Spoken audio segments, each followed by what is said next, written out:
പാവങ്ങളുടെ കുടിവെള്ളമൂറ്റി വിറ്റ് കാശാക്കുന്ന മുതലാളിത്ത തന്ത്രത്തെ നേരിടാൻ അതിൻ്റെ പ്രവർത്തകരെത്തി.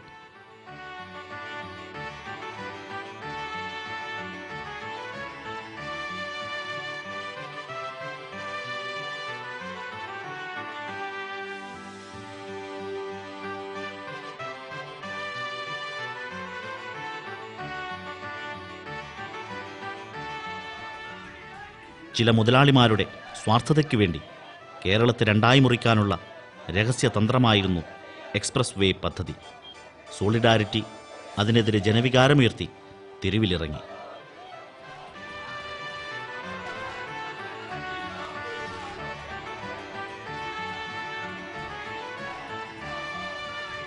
പാവങ്ങളുടെ അത്യാവശ്യങ്ങളെ വിലപേശി പിടിച്ചുപറി നടത്തി കീശ വീർപ്പിക്കുന്ന ഉദ്യോഗസ്ഥ മുതലാളിത്ത മോഹത്തിനെതിരെയും അത് ഒച്ചവെച്ചു. പ്രകൃതിക്കെതിരെ മുതലാളിത്തം ഓരോ പിടിമുറുക്കുമ്പോഴും സോളിഡാരിറ്റി ജാഗ്രതായി.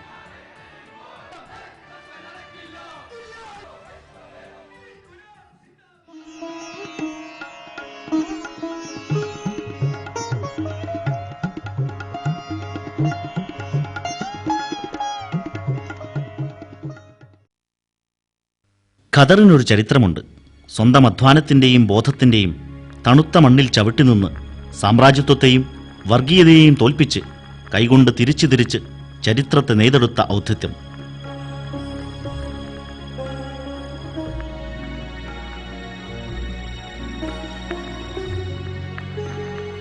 ഖദർ ഒരു വിശ്വാസവും ബദലുമായിരുന്നു. മനുഷ്യത്തിന്റെ രാമന്റെ രാഷ്ട്രീയ ബദൽ.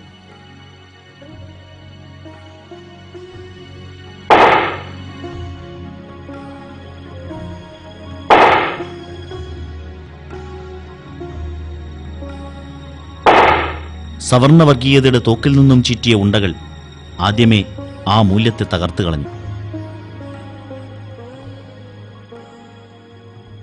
അതേ ഖദർക്കുപ്പായമിട്ടാണ് അഴിമതി രാഷ്ട്രീയത്തിന്റെ അധികാരത്തിന് യുവജനങ്ങൾ ഓശാന പാടിയത്.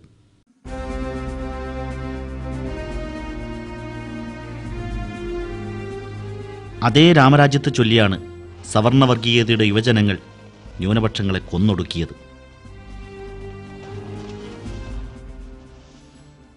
ബാക്കി എന്തുണ്ട് ഇന്ത്യൻ യുവജനത്തിന്റെ ബാലൻസ് ഷീറ്റിൽ?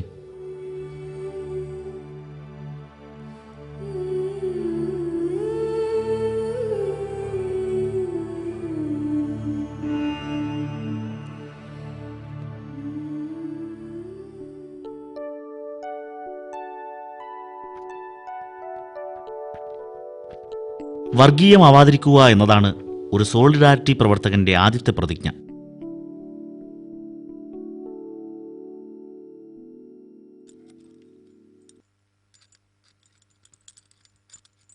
എന്താണ് ഇതിനെ ചെയ്യുക? വളർത്താം. തമാശ പറഞ്ഞതല്ല, കൊല്ലുക തന്നെ വേണം. എന്നെ എത്ര ബുദ്ധിമുട്ടിച്ചിട്ടുണ്ടെന്ന് അറിയാമോ? ഞാനും തമാശ പറയുകയല്ല. പക്ഷേ ഒന്ന് ആലോചിച്ചു നോക്കൂ. നമുക്ക് ബുദ്ധിമുട്ടാണെന്ന് തോന്നുന്നവരെ എല്ലാം കൊല്ലുക എന്നത് ഒരു മുതലാളിത്ത ന്യായമാണ്. ശരിയാണ്. ഈ മുറിയുടെ മുതലാളി എലിയെ കൊല്ലുന്ന കാര്യമാണ് ഞാൻ പറയുന്നത്. ഞാനും വെള്ളത്തിൽ മുക്കിക്കൊല്ലാം. നഗരവാസികളുടെ സുഖജീവിതത്തിന് തടസ്സമായ 3000-ഓളം വീടുകളെ അവയിൽ പാർക്കുന്ന ആയിരങ്ങളോടൊപ്പം മുക്കിക്കൊല്ലാൻ തീരുമാനിച്ചിരിക്കുന്നു നമ്മുടെ ജനാധിപത്യ സർക്കാരുകൾ നർമ്മദയിൽ.